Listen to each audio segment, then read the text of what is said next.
Assalamualaikum warahmatullahi wabarakatuh.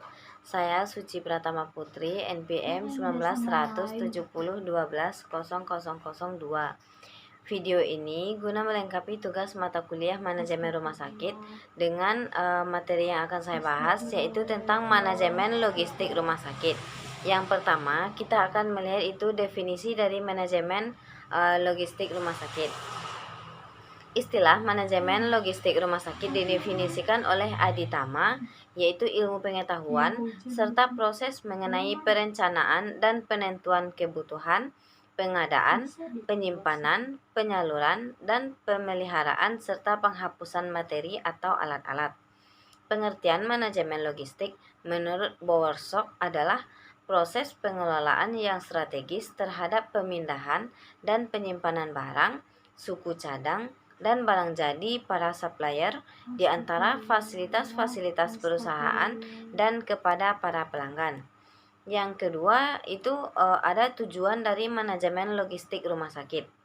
Tujuan manajemen logistik adalah menyampaikan barang-barang jadi dan bermacam-macam material dalam jumlah yang tepat pada waktu dibutuhkan.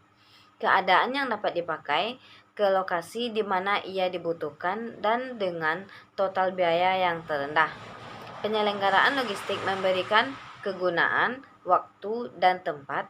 Kegunaan tersebut merupakan aspek penting dari operasi perusahaan dan juga pemerintah. Sejalan dengan pengertian manajemen logistik menurut Aditama tadi, maka tujuan manajemen logistik mempunyai 3 tujuan menurut Aditama, yaitu yang pertama itu ada tujuan operasional, yaitu agar tersedianya barang serta bahan dan jumlah yang tepat dengan mutu yang memadai.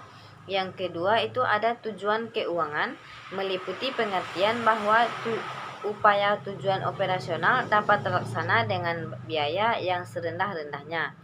Yang ketiga itu ada tujuan pengamatan, bermaksud agar persediaan tidak terganggu oleh kerusakan, pemborosan, penggunaan tanpa hak, dan lain-lain.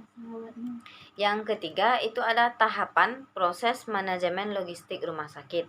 Tahapan manajemen logistik rumah sakit ini ada 2, yaitu tahapan non-medis dan tahapan medis.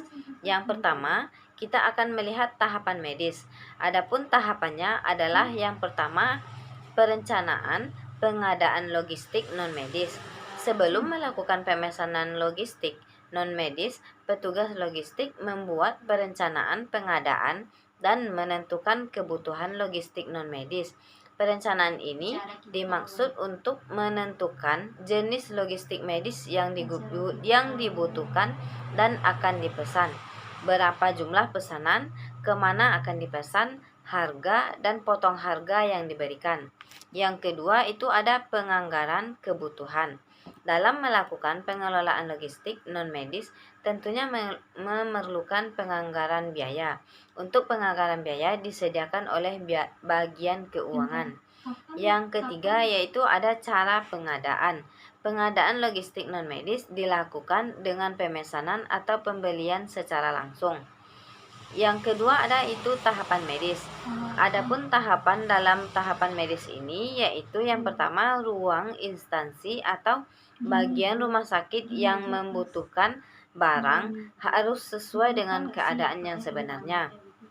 Yang kedua, permintaan ditulis pada formulir permintaan. Yang ketiga, petugas administrasi harus memperlihatkan logistik. Yang keempat, bila ada disiapkan, jika tidak dijanjikan.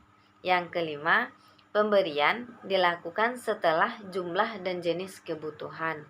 Yang keenam, dicatat di buku atau dan pada kertas stok. Itulah yang dapat saya sampaikan. Kalau ada salah kata, saya mohon maaf. Wabillahi taufiq wal hidayah. Wassalamualaikum warahmatullahi wabarakatuh. Tapi kata